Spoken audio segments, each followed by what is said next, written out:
जय श्री राधे कृष्णा। ओम नमो भगवते वासुदेवाय नमः। आप सभी को जय मां कंजक चैनल की तरफ से वरुथनी एकादशी की हार्दिक शुभकामनाएं।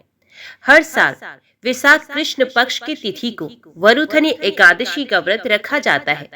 इस दिन भगवान विष्णु की पूजा का विधान है। कहते हैं कि एकादशी के दिन व्रत रखने और विधि पूर्वक लक्ष्मी नारायण की उपासना करने से सभी मनोकामनाओं की पूर्ति होती है। धार्मिक मान्यताओं के मुताबिक वरुथनी एकादशी के दिन पवित्र नदियों में स्नान करने से सभी परेशानियां और आर्थिक संकटों से छुटकारा मिलता है।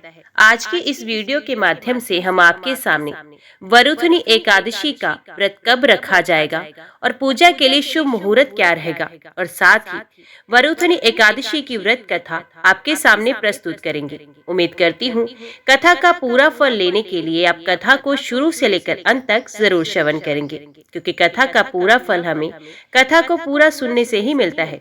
आधा अधूरा छोड़ने से हम सिर्फ पाप के भागीदार बनते हैं। चलिए आज की इस वीडियो को हम शुरू करते हैं।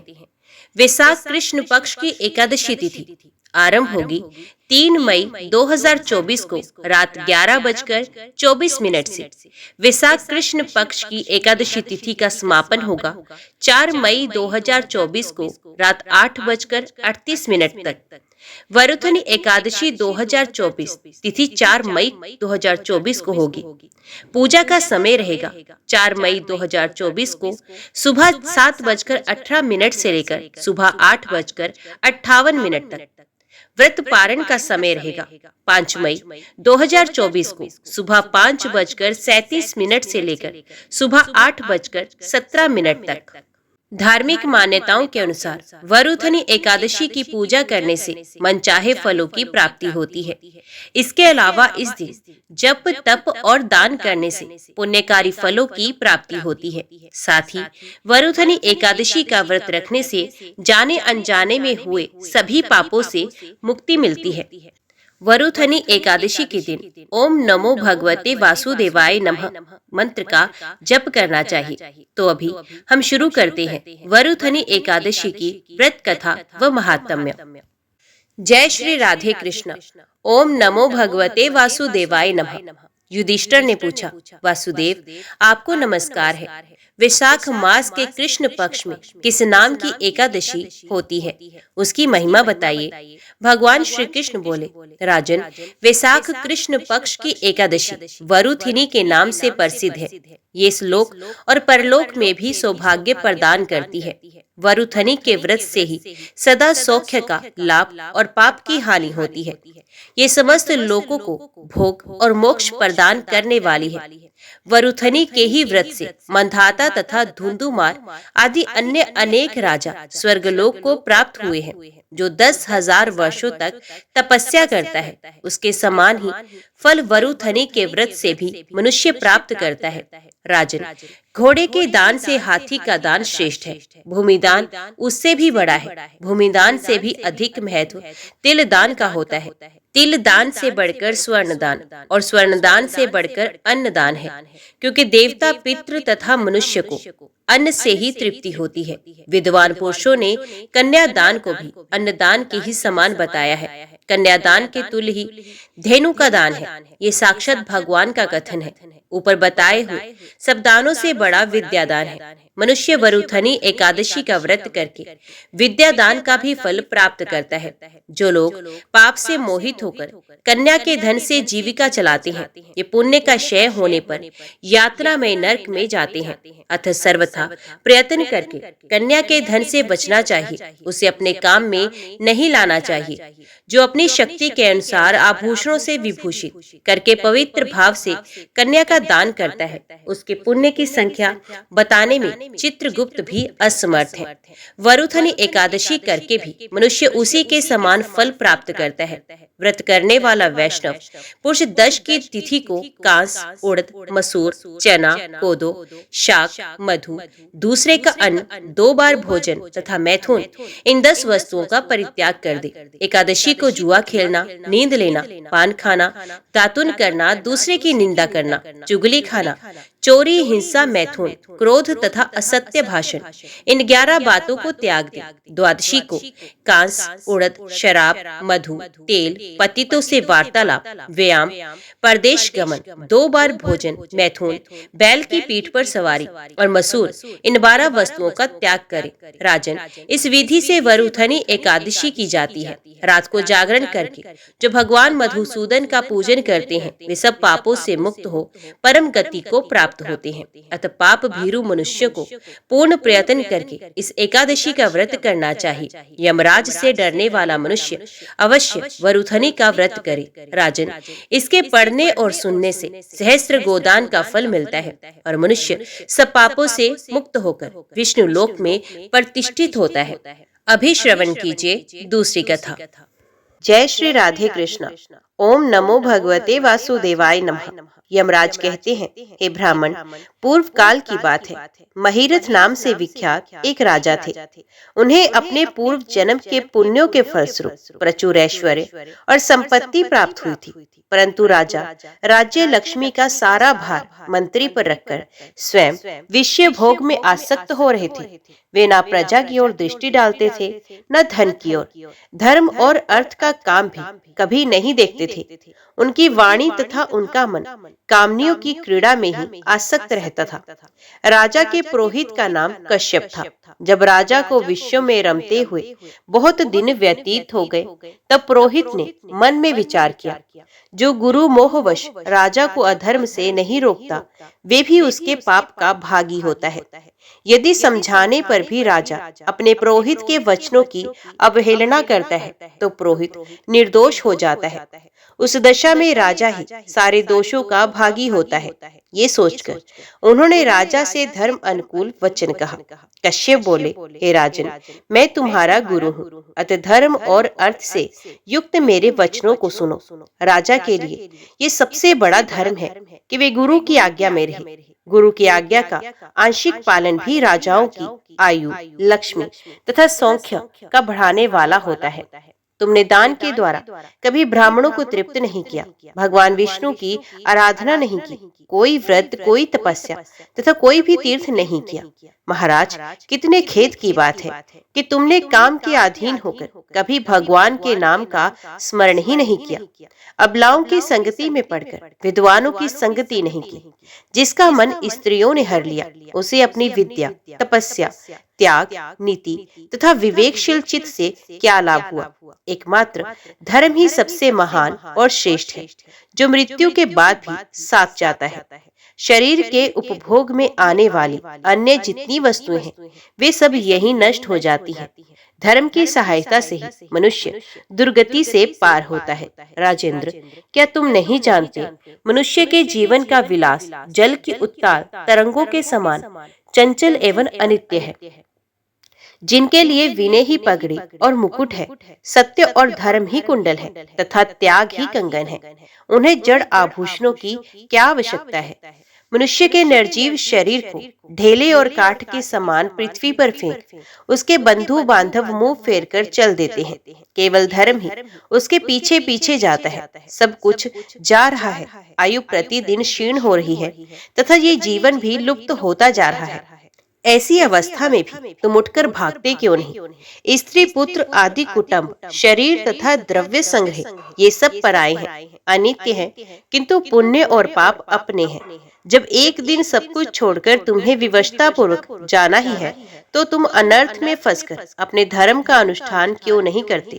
मरने के बाद उस दुर्गम पथ पर अकेले कैसे जा सकोगे, जहाँ न ठहरने के लिए स्थान, न खाने योग्य अन्न, न पानी, न राह खर्च और न राह बताने वाला कोई गुरु ही है। यहाँ से प्रस्थान करने के बाद तुम्हारे पीछे कुछ भी नहीं जाएगा, केवल पाप और पुण्य जाते समय तुम्हारे पीछे पीछे जाएंगे। अतः अब तुम आलस्य छोड़कर वेदों तथा स्मृतियों में बताए हुए देश और कुल के अनुरूप हित कारक कर्म का अनुष्ठान करो। धर्म मूलक सदाचार का सेवन करो। अर्थ और काम भी यदि धर्म से रहित हो तो उनका परित्याग कर देना चाहिए। दिन रात इंद्रिय विजय रूपी योग का अनुष्ठान करना चाहिए, क्योंकि जितेंद्रिय राजा ही प्रजा को अपने वश में रख सकता है। लक्ष्मी अत्यंत प्रगल्भ रमणी के कटाक्ष के समान चंचल होती है। विनय रूपी गुण धारण करने से ही वे राजाओं के पास दीर्घ काल तक ठहरती है। जो अत्यंत कामी और घमंडी हैं, जिनका सारा कार्य बिना विचारे ही होता है, वे उन्मूढ़ चेता राजाओं की सम्मति उनकी आयु के साथ ही नष्ट हो जाती है। व्यसन और मृत्यु, इनमें व्यसन को ही कष्टदायक बताया गया है। व्यसन में पड़े हुए राजा की अधोगति होती है और जो व्यसन से दूर रहता है वे स्वर्गलोक में जाता है। व्यसन और दुख विशेषत काम से ही उत्पन्न होते हैं, अतः काम का परित्याग करो। पापों में फंस जाने पर वैभव एवं भोग स्थिर नहीं रहती, वे शीघ्र ही नष्ट हो जाते हैं। चलते रुकते जागते और सोते समय भी जिसका चित्त विचार में संलग्न नहीं रहता, वे जीते जी भी मरे हुए के तुल्य है। विद्वान पुरुष विषय चिंता छोड़कर समतापूर्ण स्थिर एवं व्यवहारिक युक्ति से परमार्थ का साधन करते हैं। जीव का चित्त बालक की भांति चपल होता है, अतः उससे बलपूर्वक काम लेना चाहिए। राजन, धर्म के तत्वदर्शी वृद्ध पुरुषों की बुद्धि का सहारा ले पराबुद्धि के द्वारा अपने गुप्तगामी चित्त को वश में करना चाहिए। लौकिक धर्म, मित्र भाई बंधु हाथ पैरों को चलाना, देशांतर में जाना, शरीर से कलेश उठाना तथा तीर्थ के लिए यत्न करना आदि कोई भी परम पद की प्राप्ति में सहायता नहीं कर सकते। केवल परमात्मा में मन लगाकर उनका नाम जप करने से ही उस परम पद की प्राप्ति होती है। इसलिए राजन, विद्वान पुरुष को उचित है कि वे विषयों में परवर्त हुए चित्त को रोकने के लिए यत्न करें। यत्न से वे अवश्य ही वश में हो जाता है। यदि मनुष्य मोह में पड़ भी जाए, स्वयं विचार करने में असमर्थ हो जाए, तो उसे विद्वान सुहृदों के साथ जाकर प्रश्न करना चाहिए। ये पूछने पर यथोचित कर्तव्य का उपदेश देते हैं। कल्याण की इच्छा रखने वाले को हर एक उपाय से काम और क्रोध का निग्रह करना चाहिए, क्योंकि वे दोनों कल्याण का विघात करने के लिए उद्धत रहते हैं। राजन, काम बड़ा बलवान है, वे शरीर के भीतर रहने वाला महान शत्रु है। श्रेय की अभिलाषा रखने वाले पुरुष को उसके अधीन नहीं होना चाहिए। अतः विधि पूर्वक पालन किया हुआ धर्म ही सबसे श्रेष्ठ है।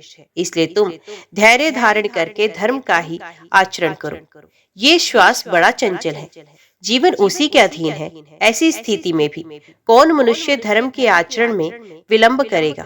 राजन, जो वृद्धावस्था को प्राप्त हो चुका है, उसका चित्त भी इन निषिद्ध विषयों की ओर से नहीं हटता। हाय, ये कितने शोक की बात है। पृथ्वीनाथ, इस काम के मोह में पड़कर तुम्हारी सारी उम्र व्यर्थ बीत गई। अब भी तो अपने हित साधन में लगो। राजन, तुम्हारे लिए सर्वोत्तम हित की बात कहता हूँ, क्योंकि मैं तुम्हारा पुरोहित और तुम्हारे भले बुरे कर्मों का भागी हूँ। मुनीश्वरों ने ब्रह्म हत्या, सुरापान, चोरी, गुरु पत्नी गमन आदि महापातक बताए हैं। उनमें से मनुष्य द्वारा मन, वाणी और शरीर से भी किए हुए जो पाप हैं, उन्हें वैशाख मास नष्ट कर देता है। जैसे सूर्य अंधकार का नाश करता है, उसी प्रकार वैशाख मास पाप रूपी महान अंधकार को सर्वथा नष्ट करता है। इसलिए तुम विधि पूर्वक वैशाख व्रत का पालन करो। राजन, मनुष्य वैशाख मास की विधि के अनुष्ठान द्वारा होने वाले पुण्य के प्रभाव से जन्म भर के किए हुए घोर पापों का परित्याग करके परमधाम को प्राप्त होता है। इसलिए महाराज, तुम भी इस वैशाख मास में प्रातः स्नान करके विधि पूर्वक भगवान मधुसूदन की पूजा करो। जिस प्रकार कूटने छाटने की क्रिया से चावल की भूसी छूट जाती है, मांजने से तांबे की कालिख मिट जाती है, उसी प्रकार शुभ कर्म का अनुष्ठान करने से पुरुष के अंतकरण का मल धुल जाता है। राजा ने कहा, सौम्य स्वभाव वाले गुरुदेव, आपने मुझे वे अमृत पिलाया जिसका आविर्भाव समुद्र से नहीं हुआ। आपका वचन संसार रूपी रोग का निवारण तथा दुर्व्यसनों से मुक्त करने वाला द्रव्य भिन्न औषध है। आपने कृपा करके मुझे आज इस औषध का पान कराया। विप्रवर, सत्पुरुषों का समागम मनुष्यों को हर्ष प्रदान करने वाले, उनके पाप को दूर भगाने वाली तथा जरा मृत्यु का अपहरण करने वाली संजीवनी बूटी है। इस पृथ्वी पर जो मनोरथ दुर्लभ माने गए हैं, वे सब यहाँ साधु पुरुषों के संग से प्राप्त हो जाते हैं।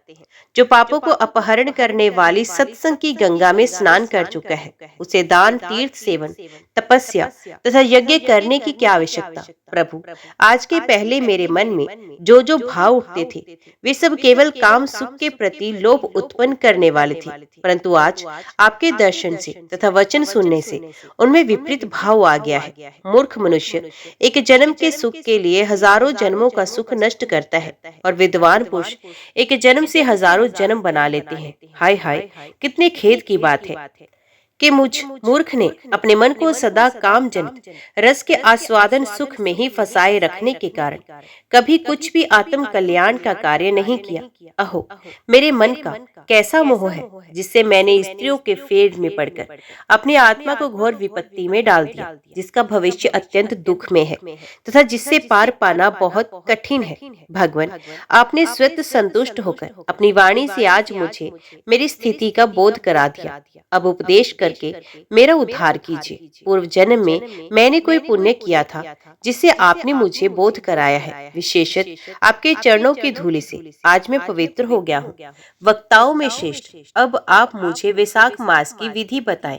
कश्यप जी बोले, राजन, बुद्धिमान पुरुष को चाहिए कि वे बिना पूछे अथवा अन्याय पूर्वक पूछने पर किसी को उपदेश ना दे, लोक में जानते हुए भी जड़वत अनजान की भांति आचरण करें, परंतु विद्वानों, शिष्यों, पुत्रों तथा श्रद्धालु पुरुषों को उनके हित की बात कृपा पूर्वक बिना पूछे भी बतानी चाहिए। राजन, इस समय तुम्हारा मन धर्म में स्थित हुआ है, अतः तुम्हें वैशाख स्नान के उत्तम व्रत का पालन कराऊंगा। तदंतर पुरोहित कश्यप ने राजा महिरथ से वैशाख मास में स्नान, दान और पूजन कराया।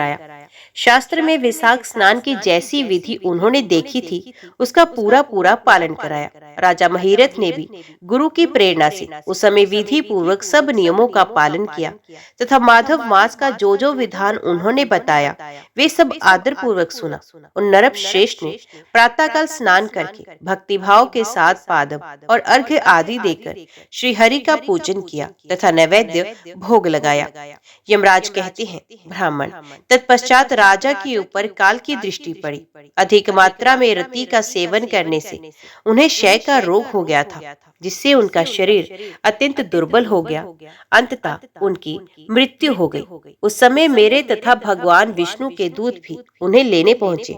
विष्णु दूतों ने ये राजा धर्मात्मा है यूं कहकर मेरे सेवकों को डांटा और स्वयं राजा को विमान पर बिठाकर वे वैकुंठ लोक में ले गए।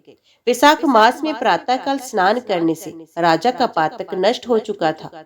भगवान विष्णु के दूत अत्यंत चतुर होते हैं। वे भगवान की आज्ञा के अनुसार राजा महिरथ को नरक मार्ग के निकट से ले चले। जाते जाते राजा ने नरक में पकाए जाने के कारण घोर चित्कार करने वाले नारके जीवों का आर्तनाद सुना। कड़ाह में डालकर औंटाए जाने वाले पापियों का क्रंदन बड़ा भयंकर था। सुनकर राजा को बड़ा विस्मय हुआ। वे अत्यंत दुखी होकर दूतों से बोले, जीवों के कराहने की ये भयंकर आवाज क्यों सुनाई दे रही है? इसमें क्या कारण है? आप लोग सब बातें बताने की कृपा करें। तो विष्णु दूत बोले, जिन प्राणियों ने धर्म की मर्यादा का परित्याग किया है, जो पापाचारी एवं पुण्यहीन है, जो तामिस्त्र आदि भयंकर नरक में डाले गए हैं। पापी मनुष्य प्राण त्याग के पश्चात यमलोक के मार्ग में आकर भयानक दुख भोगते हैं। यमराज के भयंकर दूत उन्हें इधर उधर घसीटते हैं और वे अंधकार में गिर पड़ते हैं। उन्हें आग में जलाया जाता है, उनके शरीर में कांटे चुभाए जाते हैं, उनको आरी से चीरा जाता है तथा वे भूख प्यास से पीड़ित रहते हैं। पीप और रक्त की दुर्गंध के कारण उन्हें बार बार मूर्छा आ जाती है। कहीं वे खोलते हुए तेल में ओटाए जाते हैं, कहीं उन पर मूसलों की मार पड़ती है और कहीं तपाए हुए लोहे की शिलाओं पर डालकर उन्हें पकाया जाता है। कहीं वमन, कहीं पीप और कहीं रक्त उन्हें खाने को मिलता है। मुर्दों की दुर्गंध से भरे हुए करोड़ों नरक हैं, जहाँ शरपत्र वन है, शिलापात के स्थान है, जहाँ पापी शिलाओं पर पटके जाते हैं तथा वहाँ की समतल भूमि भी आग से तपी होती है। इसके सिवा गर्म लोहे के खोलते हुए तेल के, मेदा के तपे हुए स्तंभ के तथा कूट शालमली नाम के भी नरक हैं। छुरे, कांटे, कील और उग्र ज्वाला के कारण शोभ एवं भय उत्पन्न करने वाले बहुत से नरक हैं। कहीं तपी हुई वैतरणी नदी है, कहीं पीप से भरे हुए अनेकों कुंड हैं। इन सब में पृथक पृथक पापियों को डाला गया है। कुछ नरक ऐसे हैं जो जंगल के रूप में हैं। वहां के पत्ते तलवार की धार के समान तीखे हैं। इसी से उन्हें असी पत्र वन कहते हैं। वहां प्रवेश करते ही नर नारियों के शरीर कटने और छिलने लगते हैं। कितने ही नरक घोर अंधकार तथा आग की लपटों के कारण अत्यंत दारुण प्रतीत होते हैं। इनमें बार बार यातना भोगने के कारण पापी जीव नाना प्रकार के स्वरों में रोते और विलाप करते हैं। राजन, इस प्रकार ये शस्त्र विरुद्ध कर्म करने वाले पापी जीव कराहते हुए नरक यात्रा का कष्ट भोग रहे हैं। उन्हीं का ये क्रंदन हो रहा है। सभी प्राणियों को अपने पूर्वकृत कर्मों का भोग भोगना पड़ता है। पराई स्त्रियों का संग प्रसन्नता के लिए किया जाता है, किंतु वास्तव में वे दुख ही देने वाला होता है। 2 घड़ी तक किया हुआ विशेष सुख का आस्वादन अनेक कल्पों तक दुख देने वाला होता है। राजेंद्र, तुमने वैशाख मास में प्रातः स्नान किया। उसकी विधि का पालन करने से तुम्हारा शरीर पावन बन गया। उससे छूकर बहने वाली वायु का स्पर्श पाकर ये क्षण भर के लिए सुखी हो गए हैं। तुम्हारे तेज से इन्हें बड़ी तृप्ति मिल रही है। इसी से अब ये नरकवर्ती जीव कराहना छोड़कर चुप हो गए हैं। पुण्यवानों का नाम भी यदि सुना या उच्चारण किया जाए तो वे सुख का साधक होता है तथा उसे छूकर चलने वाली वायु भी शरीर में लगने पर बड़ा सुख देती है। यमराज कहते हैं, करुणा के सागर राजा महिरथ अद्भुत कर्म करने वाले भगवान श्री विष्णु के दूतों की उपयुक्त बात सुनकर द्रवित हो गए। निश्चय ही साधु पुरुषों का हृदय मक्खन के समान होता है। जैसे नवनीत आग की आंच पाकर पिघल जाता है, उसी प्रकार साधु पुरुषों का हृदय भी दूसरों के संताप से संतप्त होकर द्रवित हो उठता है। उस समय राजा ने दूतों से कहा, इन्हें देखकर मुझे बड़ी व्यथा हो रही है। मैं इन व्यथित प्राणियों को छोड़कर जाना नहीं चाहता। मेरी समझ में सबसे बड़ा पापी वही है जो समर्थ होते हुए भी वेदनाग्रस्त जीवों का शोक दूर न कर सके। यदि मेरे शरीर को छूकर बहने वाली वायु के स्पर्श से ये जीव सुखी हुए हैं, तो आप लोग मुझे उसी स्थान पर ले चलिए, क्योंकि जो चंदन वृक्ष की भांति दूसरे के ताप दूर करके उन्हें आह्लादित करते हैं तथा जो परोपकार के लिए स्वयं कष्ट उठाते हैं, वे ही पुण्य आत्मा है। संसार में वे ही संत हैं जो दूसरों के दुखों का नाश करते हैं तथा पीड़ित जीवों की पीड़ा दूर करने के लिए जिन्होंने अपने प्राणों को तिनके के समान निशावर कर दिया है। जो मनुष्य सदा दूसरों की भलाई के लिए उदित रहते हैं, उन्होंने ही इस पृथ्वी को धारण कर रखा है। जहाँ सदा अपने मन को ही सुख मिलता है, वे स्वर्ग भी नरक के ही समान है। अतः साधु पुरुष सदा दूसरे के सुख से ही सुखी होते हैं। यहाँ नरक में गिरना अच्छा, प्राणों से वियोग हो जाना भी अच्छा, किंतु पीड़ित जीवों की पीड़ा दूर किए बिना एक क्षण भी सुख भोगना अच्छा नहीं है। दूत बोले, राजन, पापी पुरुष अपने कर्मों का ही फल भोगते हुए भयंकर नरक में पकाए जाते हैं। जिन्होंने दान, होम अथवा पुण्य तीर्थ में स्नान नहीं किया है, मनुष्यों का उपकार तथा कोई उत्तम पुण्य नहीं किया, यज्ञ, तपस्या और प्रसन्नता पूर्वक भगवान का नाम का जप भी नहीं किया, वे ही परलोक में आने पर घोर नरकों में पकाए जाते हैं। जिनका शील स्वभाव दूषित है, जो दुराचारी व्यवहार में निंदित, दूसरों की बुराई करने वाले एवं पापी है, वे ही नरक में पड़ते हैं। जो पापी अपने मर्म भेदी वचनों से दूसरों का हृदय विदीर्ण करते हैं तथा जो पराई स्त्रियों के साथ विहार करते हैं, वे नरकों में पकाए जाते हैं। महाभाग भूपाल, आओ अब भगवान के धाम को चले। तुम पुण्यवान हो, अतः अब तुम्हारा यहाँ ठहरना उचित नहीं। राजा ने कहा, विष्णु दूतगण, यदि मैं पुण्यात्मा हूँ तो इस महाभयंकर यातना मार्ग में कैसे लाया गया? मैंने कौन सा पाप किया तथा किस पुण्य के प्रभाव से मैं विष्णु धाम को जाऊंगा? आप लोग मेरे इस संशय का निवारण कीजिए। दूत बोले, राजन, तुम्हारा मन काम के अधीन हो रहा था, इसलिए तुमने कोई पुण्य, कोई यज्ञ अनुष्ठान अथवा यज्ञ वशिष्ठ अन्न का भोजन नहीं किया, इसलिए तुम्हें इस मार्ग से लाया गया है। किंतु लगातार 3 वर्षों तक तुमने अपने गुरु की प्रेरणा से विशाख मास में विधि पूर्वक प्रातः स्नान किया है तथा महापापों और अतिपापों की राशि का विनाश करने वाले भक्तवत्स विश्वेश्वर भगवान मधुसूदन की भक्ति पूर्वक पूजा की है। ये सब पुण्यों का सार है। केवल इस एक ही पुण्य से तुम देवताओं द्वारा पूजित होकर श्री विष्णु विष्णु धाम को ले जाए जा रही हो। नरेश्वर, जैसे एक ही चिंगारी पड़ जाने से तिनकों की राशि भस्म हो जाती है, उसी प्रकार वैशाख में प्रातः स्नान करने से पाप राशि का विनाश हो जाता है। जो वैशाख में शास्त्रोक्त नियमों से युक्त होकर स्नान करता है, वह हरिभक्त पुरुष अति पापों के समूह से छुटकारा पाकर विष्णु पद को प्राप्त होता है। यमराज कहते हैं, हे ब्राह्मण, तब दया सागर राजा ने उन जीवों के शोक से पीड़ित हो भगवान श्री विष्णु के दूतों से विनय पूर्वक कहा, साधु पुरुष प्राप्त हुए ऐश्वर्य का, गुणों का तथा पुण्य का यही फल मानते हैं कि इनके द्वारा कष्ट में पड़े हुए जीवों की रक्षा की जाए। यदि मेरे कुछ पुण्य है तो उसी के प्रभाव से ये नरक में पड़े हुए जीव निष्पाप होकर स्वर्ग को चले जाए और मैं इनकी जगह नरक में निवास करूं। राजा के ऐसे वचन सुनकर श्री विष्णु के मनोहर दूत उनके सत्य और उदारता पर विचार करते हुए इस प्रकार बोले, राजन, इस दया रूप धर्म के अनुष्ठान से ही तुम्हारे संचित धर्म की विशेष वृद्धि हुई है। तुमने वैशाख मास में जो स्नान, दान, जप, होम, तप तथा देव पूजन आदि क्रम किए हैं, वे अक्षय फल देने वाले हो गए हैं। जो वैशाख मास में स्नान दान करके भगवान का पूजन करता है, वे सब कामनाओं को प्राप्त होकर श्री विष्णु धाम को जाता है। एक और तप, दान और यज्ञ आदि की शुभ क्रियाएं और एक और विधि पूर्वक आचरण में लाया हुआ वैशाख मास का व्रत हो तो ये वैशाख मास ही महान है। राजन, वैशाख मास के एक दिन का भी जो पुण्य है वे तुम्हारे लिए सब दानों से बढ़कर है। दया के समान धर्म, दया के समान तप, दया के समान दान और दया के समान कोई मित्र नहीं। पुण्य का दान करने वाला मनुष्य सदा लाख गुना पुण्य प्राप्त करता है। विशेषतः तुम्हारी दया के कारण धर्म की अधिक वृद्धि हुई है। जो मनुष्य दुखित प्राणियों का दुख से उद्धार करता है, वही संसार में पुण्य आत्मा है।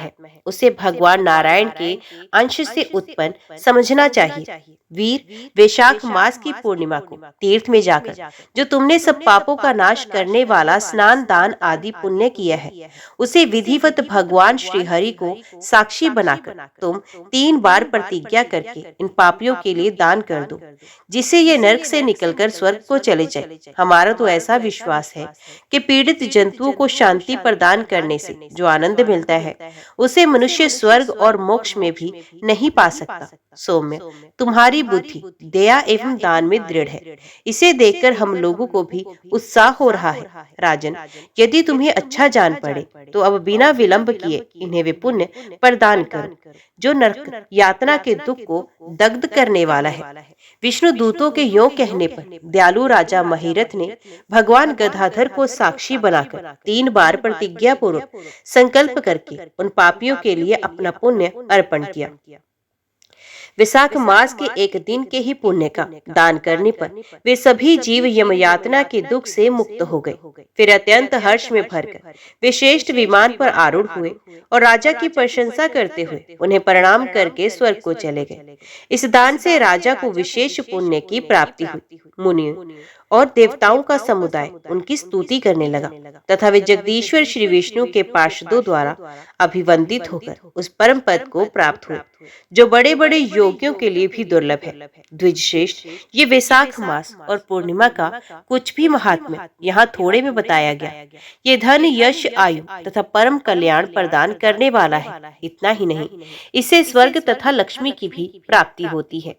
ये प्रशंसनीय महात्म्य अंतकरण को शुद्ध करने वाला और पापों को भी धो डालने वाला है। माधव मास का ये महात्म्य भगवान माधव को अत्यंत प्रिय है। राजा महिरथ का चित्र और हम दोनों का मनोरम संवाद सुनने, पढ़ने तथा विधि पूर्वक अनुमोदन करने से मनुष्य को भगवान की भक्ति प्राप्त होती है, जिससे समस्त कलेशों का नाश हो जाता है। सूत जी कहते हैं, धर्मराज की ये बात सुनकर वे ब्राह्मण उन्हें प्रणाम करके चला गया। उसने भूतल पर प्रतिवर्ष स्वयं तो वैशाख स्नान की विधि का पालन किया ही, दूसरों से भी कराया। ये ब्राह्मण और यम का संवाद मैंने आप लोगों से वैशाख मास के पुण्य में स्नान के प्रसंग में सुनाया है। जो इच्छित होकर वैशाख मास के महात्म्य का श्रवण करता है, वे सब पापों से मुक्त होकर श्री विष्णु के परम पद को प्राप्त करता है। महाप्राज्ञ सूत जी, आपका हृदय अत्यंत करुणापूर्ण है। अपने कृपा करके ही पापनाशक वैशाख महात्म्य का वर्णन किया है। अभी इस समय हम भक्त गणों के प्रिय परमात्मा श्री कृष्ण का ध्यान सुनना चाहते हैं, जो भवसागर से तारने वाला है। ऋषियों की बात सुनकर सूत जी ने कहा, मुनियों, वृंदावन में विचरने वाले जगदात्मा श्री कृष्ण के जो गो गवाले और गोपियों के प्राण हैं, ध्यान का वर्णन आप सब लोग सुन लें। द्विजवरों, एक समय महर्षि गौतम ने देवऋषि नारद जी से ये बात पूछी। नारद जी ने उनसे जिस पाप नाशक ध्यान का वर्णन किया वही मैं आप लोगों को बताता हूँ। नारद जी कहते हैं, ध्यान करने वाले मनुष्य को सदा शुद्ध चित्त होकर पहले उस परम कल्याण में सुंदर वृंदावन का चिंतन करना चाहिए, जो फूलों के समुदाय, मनोहर सुगंध और बहते हुए मकरंद आदि से सुशोभित सुंदर सुंदर वृक्षों के नूतन पल्लवों से झुका हुआ शोभा पा रहा है तथा खिली हुई नवल मंजरियों और ललित लताओं से आवृत है। उस वन के भीतर भी एक कल्प वृक्ष का चिंतन करें, जो बहुत ही मोटा और ऊंचा है, जिसके नए नए पल्लव मूंगे के समान लाल है, पत्ते मरकत मणि के सदृश नीले हैं, कलिकाएं मोती की प्रभा पुंज की भांति शोभा पा रही हैं और नाना प्रकार के फल पद्मराग मणि के समान जान पड़ते हैं। समस्त ऋतुएं सदा ही उस वृक्ष की सेवा में रहती हैं तथा वे संपूर्ण कामनाओं को पूर्ण करने वाला है। फिर आलस्य रहित हो विद्वान पुरुष धारावाहिक रूप से अमृत की बूंदें बरसाने वाले उस कल्प वृक्ष के नीचे स्वर्ण में वेदी की भावना करे, जो मेरु गिरी पर उगे हुए सूर्य की भांति प्रभा से उद्भासित हो रही है, जिसका फर्श जगमगाती हुई मणियों से बना है, जो फूलों के पराग पुंज से कुछ धवल भरण की हो गई है तथा जहाँ क्षुधा पिपासा शोक मोह और जरा मृत्यु ये 6 उर्मियां नहीं पहुंच पाती, उस रतन में फर्श पर रखे हुए एक विशाल योग पीठ के ऊपर लाल रंग के अष्टदल कमल का चिंतन करके उसके मध्य भाग में सुख पूर्वक बैठे हुए भगवान श्री कृष्ण का ध्यान करें, जो अपनी दिव्य प्रभा से उदयकालीन सूर्य की भांति देदीप्यमान हो रहे हैं। भगवान के श्री विग्रह की आभा इंद्र के वज्र से विदीर्ण हुए कज्जल गिरी मेघों की घटा तथा नूतन नील कमल के समान श्याम रंग की है। श्याम मेघ के सदृश काले काले घुंघराले केश कलाप बड़े ही चिकने हैं तथा उनके मस्तक पर मनोहर मोर पंख का मुकुट शोभा पा रहा है। कल्प वृक्ष के फूलों से जिन पर भोरे मंडरा रहे हैं भगवान का श्रृंगार हुआ है। उन्होंने कानों में खिले हुए नवीर कमल के कुंडल धारण कर रखे हैं, जिन पर चंचल भ्रमर उड़ रहे हैं, जिनके ललाट में चमकीले गोरोचन का तिलक चमक रहा है तथा धनुषाकार भौहें बड़ी सुंदर प्रतीत हो रही हैं। भगवान का मुख शरत पूर्णिमा के कलंकहीन चंद्रमा मंडल की भांति कांतिमान है। बड़े बड़े नेत्र कमल दल के समान सुंदर जान पड़ते हैं। दर्पण के समान सुंदर स्वच्छ कपोल रत्नों के कारण चमकते हुए मकराकृत कुंडलों की किरणों से देदीप्यमान हो रहे हैं तथा ऊंची नासिका बड़ी मनोहर जान पड़ती है। सिंदूर के समान परम सुंदर लाल लाल ओंठ हैं। चंद्रमा, कुंद और मंदार पुष्प की सी मंद मुस्कान की छटा से सामने की दिशा प्रकाशित हो रही है तथा वन के कोमल पल्लवों तथा फूलों के समूहों द्वारा बनाए हुए हार से शंख सदृश मनोहर ग्रीवा बड़ी सुंदर जान पड़ती है। मंडराते हुए मतवाले भोरों से निनादित एवं घुटनों तक लटकी हुई पारिजात पुष्पों की माला से दोनों कंधे शोभा पा रहे हैं। पीन और विशाल वक्ष स्थल रूपी आकाश हार रूपी नक्षत्रों से सुशोभित है तथा उसमें कौस्तुभ मणि सूर्य भासमान हो रही है। भगवान के वक्षस्थल में श्रीवस्त्र का चिन्ह बड़ा सुंदर दिखाई देता है। उनके कंधे ऊंचे हैं, गोल गोल सुंदर भुजाएं घुटनों तक लंबी एवं मोटी हैं। उदर का भाग बड़ा मनोहर है, नाभि विस्तृत है और गहरी है तथा त्रिवल्ली की रोम पंक्ति भंवरों की पंक्ति के समान शोभा पा रही है। नाना प्रकार की मणियों के बने हुए भुजबंद कड़े, अंगूठियां, हार, करधनी, नूपुर और पेटी आदि आभूषण भगवान के श्री विग्रह पर शोभा पा रहे हैं। उनके समस्त अंग दिव्य अंगरागों से अनुरंजित हैं तथा कटभाग कुछ हल्के रंग के पीतांबर से ढका हुआ है। दोनों जांघें और घुटने सुंदर हैं। पिंडलियों का भाग गोलाकार एवं मनोहर है। पादर भाग परम कांतिमान तथा ऊंचा है और अपनी शोभा से कछुओं के पृष्ठभाग की कांति को मलिन कर रहा है तथा दोनों चरण कमल माणिक्य तथा दर्पण के समान स्वच्छ नख पंक्तियों से सुशोभित लाल लाल अंगुली दलों के कारण बड़े ही सुंदर जान पड़ते हैं। मत्स्य, अंकुश, चक्र, शंख, पताका, जो, कमल और वज्र आदि चिन्हों से चिन्हित लाल लाल हथेलियां और तलवों से भगवान बड़े मनोहर प्रतीत होते हैं।